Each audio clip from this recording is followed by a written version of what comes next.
Jacob Zuma Foundation says the former president will appeal today's ruling dismissing his attempt to privately prosecute arms deal advocate Billy Downer and journalist Karyn Maughan. The Pietermaritzburg High Court found that proceedings were unlawful as it didn't believe Zuma had the requisite certification of non-prosecution to institute the proceedings. Newzroom Afrika's Ziyanda and Ngcobo takes a look. Just hours after the High Court in Pietermaritzburg handed down its judgment, the Jacob Zuma Foundation described the ruling as bizarre and barbaric.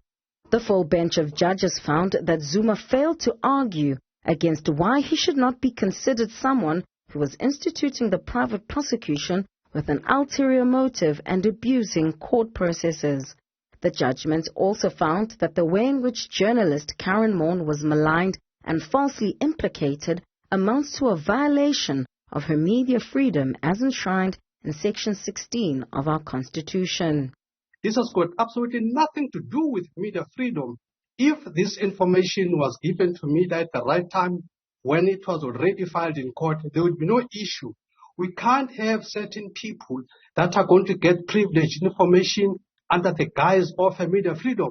This is just a barbaric. You can't have a situation like this. So indeed, this is going to be appealed on an urgent basis because it's riddled with errors in law and all of that. But lawyers will put papers and argue specifically what the issues are.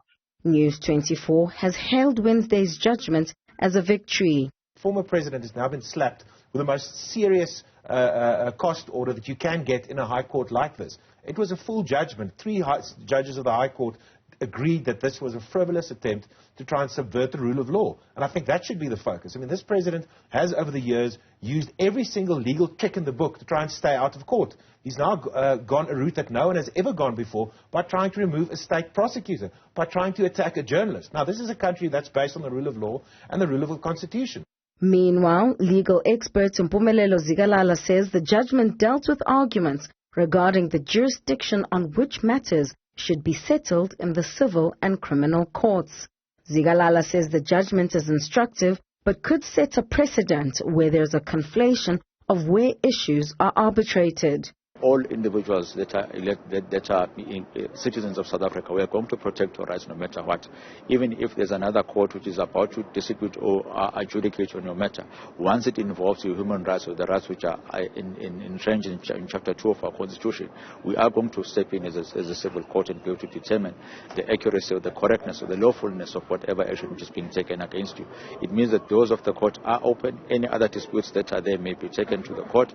It may set a precedent, though, of saying that whenever people are being prosecuted, whether in a private prosecution or a normal prosecution, they'll then go to the civil court and then state, show me the reasons in which why I'm being prosecuted in this manner. I need to establish that there's a plausible prima facie evidence that I need to go and answer in a criminal court before I go there. Some may view that as being a long process or a process that could have only been discussed in a criminal court being discussed in a civil court.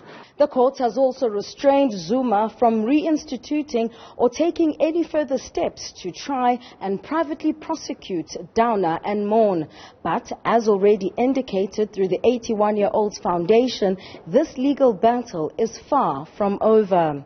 For Newzroom Afrika on Channel 405, I'm Ziyanda Ngcobo in Johannesburg.